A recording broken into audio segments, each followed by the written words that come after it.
Welcome back to the Mad Genius Thesis, where we grapple with that age-old question. Is there a link between creative genius and mental illness? Hmm. Today we're diving into the life of J.D. Salinger, Oh, Salen. the author who gave us the iconic Holden Caulfield, and then seemingly vanished into thin air. And what a vanishing act it was. Yeah.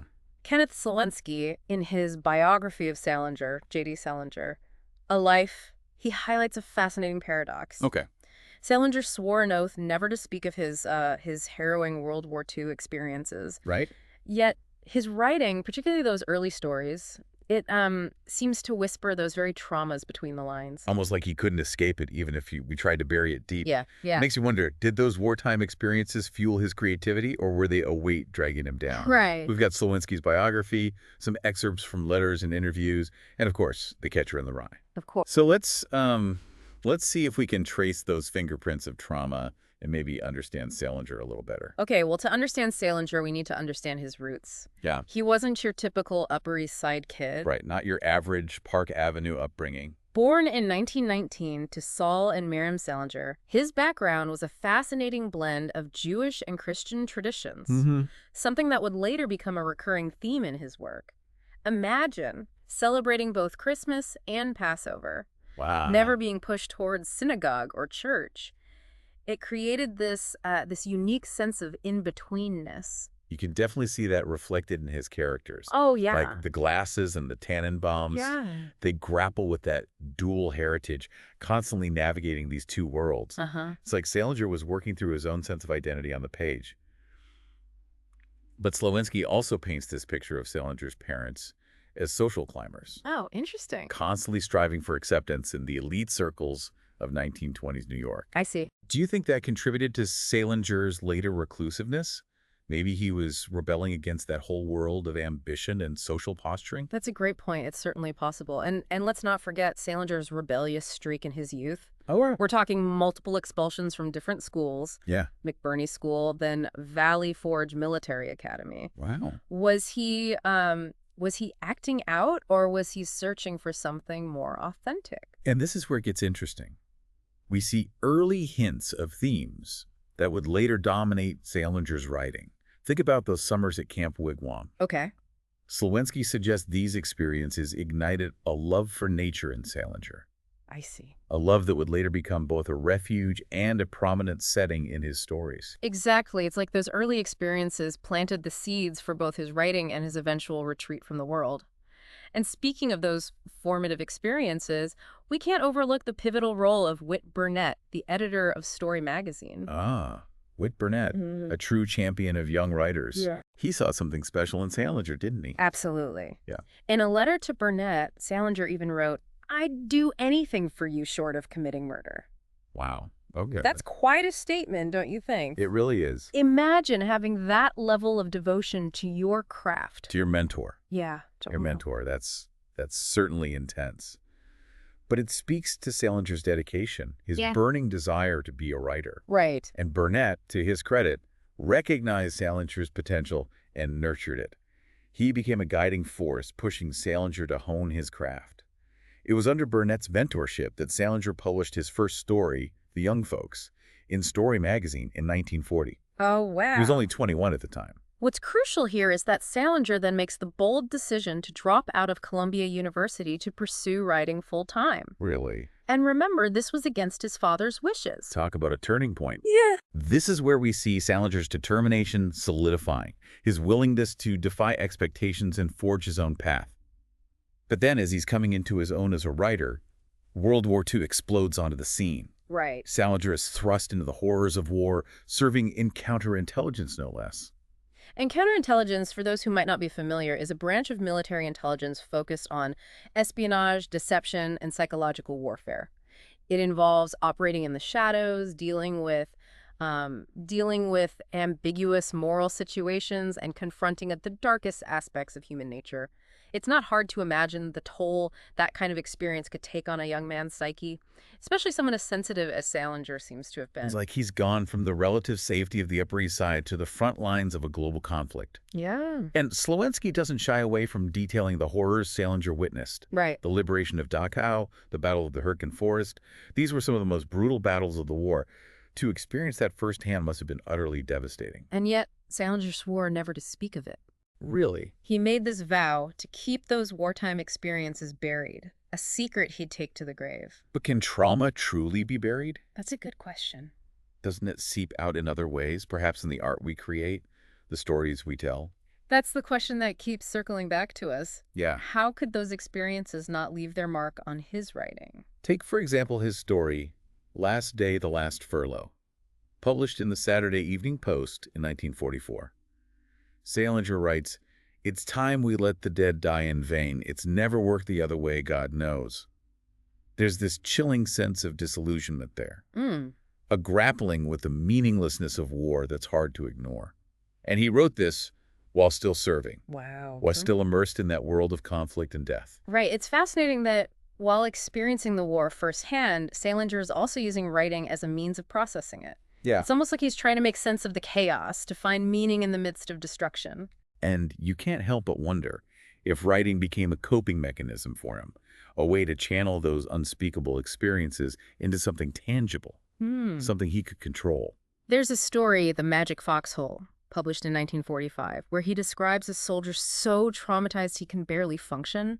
He just wants to dig out the bad places in a foxhole and disappear.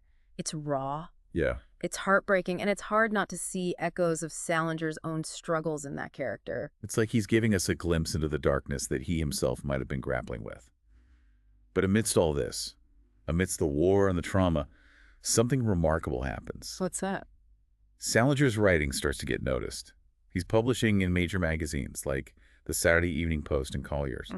He's on his way to becoming the J.D. Salinger. It's almost as if his literary success coincides with this descent into psychological darkness. So is that the paradox we're facing? Did the war, despite its horrors, somehow ignite his creative spark? It's a question worth exploring. And to do that, we need to look at what happens next. Because in 1951, The Catcher in the Rye hits the shelves and becomes an instant phenomenon. But ironically, it also pushes Salinger further into seclusion. Talk about a double-edged sword. Right. Yeah. This is where the public fascination with Salinger's reclusive nature really takes hold. Yeah. On one hand, he's struggling with the attention, shying away from the spotlight. But on the other hand, we see this yearning for validation from literary figures like Hemingway. And they did correspond during the war, you know? Oh, really? Salinger deeply admired Hemingway and even visited him in Paris while on leave. He clearly craved Hemingway's approval, almost like a son seeking affirmation from a father figure.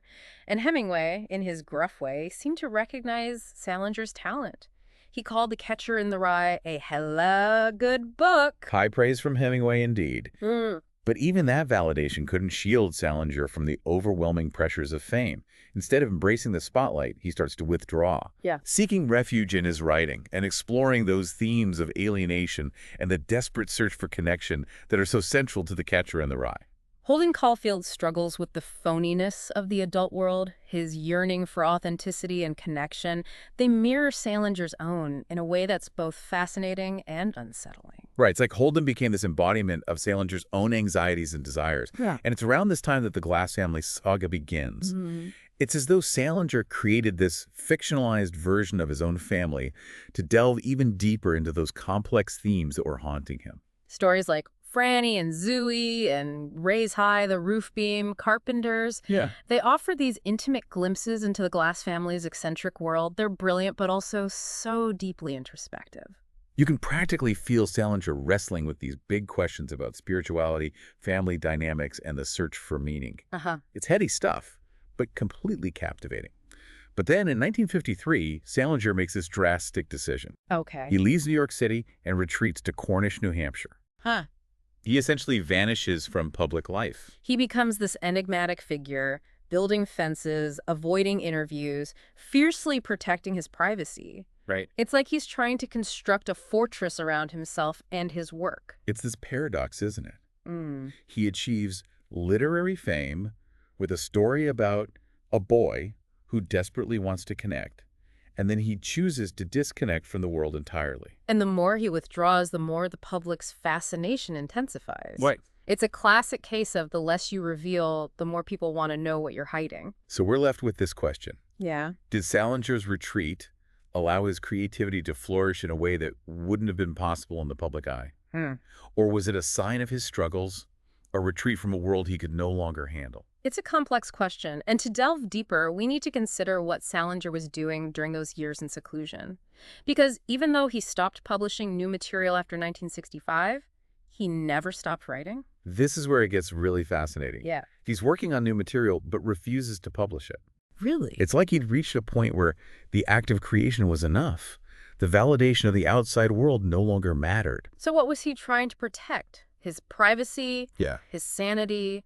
The purity of his art? Right. Or was it something else entirely? It's a question that continues to fascinate and perplex us even today. Yeah. He remains this enigmatic and enduring figure, a literary mystery that we may never fully solve. It's almost as if he created his own private universe up there in Cornish, Yeah. a world where he could control the narrative, where the prying eyes of the public couldn't penetrate. And yet, despite his deliberate absence, Salinger's influence on literature and culture, it continued to grow. It's really quite remarkable. He became this mythical figure, Right? inspiring countless writers and artists, even as he shunned the spotlight. He's almost like a literary Bigfoot, isn't he? Yeah, I like that. Everyone is searching for him, trying to catch a glimpse, but he remains elusive, this phantom presence looming over American letters. It's almost as if his silence amplified his voice.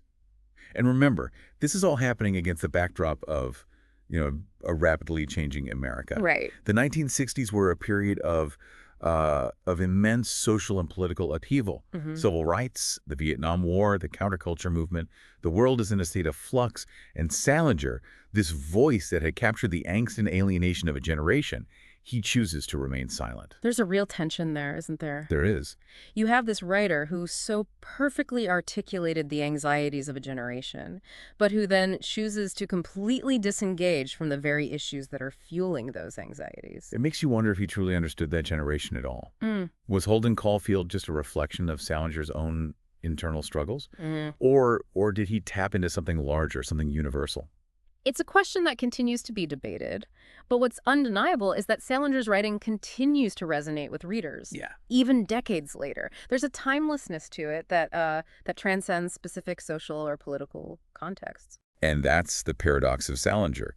He was a man obsessed with authenticity, yet he crafted this persona that was almost entirely a fabrication. Yeah. He craved connection, yet he pushed everyone away. Yeah. He was undeniably brilliant, but was he also deeply troubled? To answer that, we need to look not only at his writing, but also at his personal relationships. Slovenski's biography paints a rather complicated picture. Okay. Salinger comes across as both charming and deeply insecure.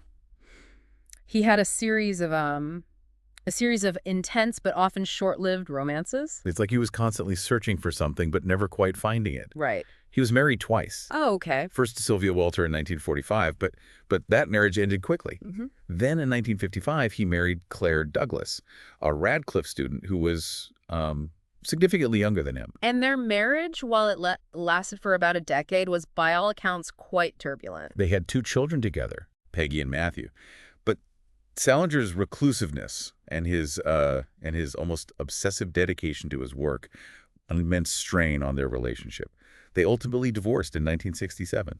There's this fascinating detail in Slovenski's biography. Okay. I think it speaks to Salinger's complexity. Yeah. He had a close friendship with Judge Learned Hand. Judge Hand. Yeah. That's an interesting pairing. He was a staunch defender of individual liberties and free speech, wasn't he? Exactly. And it seems they had these deep philosophical conversations about religion, the meaning of life, the big questions that Salinger was clearly wrestling with. It's like he was drawn to these brilliant minds, these individuals who were grappling with profound ideas. He craved intellectual stimulation even as he was withdrawing from the world. It speaks to this constant tension within him, doesn't it? This pull between solitude and connection, between brilliance and perhaps a touch of madness. Which brings us back to the question that's been lingering over our entire conversation. Salinger's mental health. Right. Was his retreat a sign of deep psychological turmoil? Or was it simply his way of protecting his creative process, of safeguarding his inner world? There's been a lot of speculation over the years about whether Salinger suffered from PTSD or some other form of mental illness. And it's impossible to diagnose anyone from a distance, especially someone as private as Salinger. But it's hard to ignore the evidence. The trauma of the war, his increasingly reclusive behavior, the difficulties he had in maintaining relationships. Right. It all points to a man who was deeply troubled. And then there's the question of his spiritual beliefs. Salinger was deeply interested in Eastern religions and philosophies, particularly Zen Buddhism and Vedanta. His writing is infused with these spiritual themes, isn't it?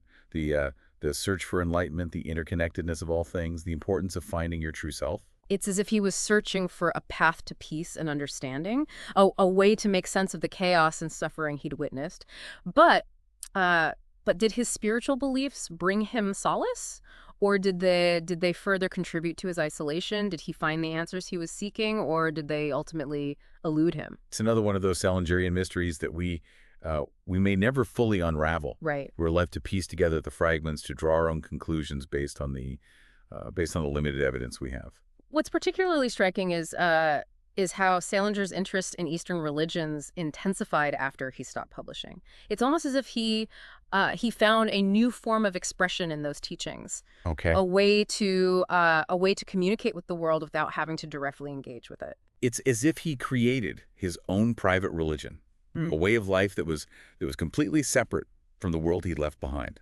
And as he retreated further into this private world, he also retreated further from the public eye. He spent the last decades of his life in Cornish, fiercely guarding his privacy and refusing all attempts at contact. He became this almost mythical figure, right? A recluse who was more legend than man, and yet even in his seclusion, he never stopped writing. There are rumors of unpublished manuscripts, of lost masterpieces that he left behind. Those rumors have been swirling for years, haven't they?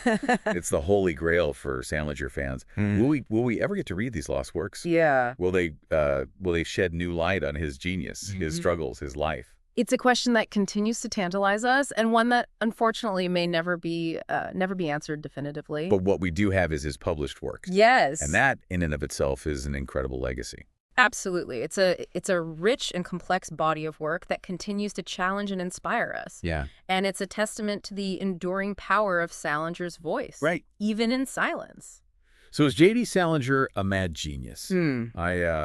I think the answer is far more nuanced than a simple yes or no. He was a brilliant writer, without a doubt. Yeah. But he was also a complex individual, a man of contradictions. A man who wrestled with demons we may never fully understand. And perhaps that's the most fitting legacy for a writer who spent his life exploring the mysteries of the human heart. Yeah. He left us with more questions than answers. Right. But those questions are worth asking. They force us to confront the complexities of creativity, the blurred lines between genius and madness, the delicate balance between the need for connection and the desire for solitude. Salinger's life and work serve as a reminder that brilliance often comes at a price. Right. That the human psyche is a labyrinth of contradictions, and that the search for meaning is a journey that can take many unexpected turns. It's incredible how even in death, Salinger managed to maintain such tight control over his narrative. He left very specific instructions regarding his literary estate. Right. And those unpublished works, they remain shrouded in secrecy. It's as if he's orchestrating the show from beyond the grave. Yeah. Ensuring that his private life stays private. Which only fuels the public's curiosity, of course. People are still trying to decipher, the enigma that was J.D. Salinger. What was he working on all those years in seclusion? What secrets did he take with him? And it's not just about the unpublished material. Even his published stories, they continue to be analyzed and debated. There's a whole world of Salinger scholarship. Wow. With people devoting their lives to understanding his work. Yeah, what I find fascinating is that there's still no definitive answer. People have been arguing about the meaning of The Catcher in the Rye for decades. Right. And there's still no consensus. That's the hallmark of truly great literature, though, isn't it? The Right. work remains open to interpretation.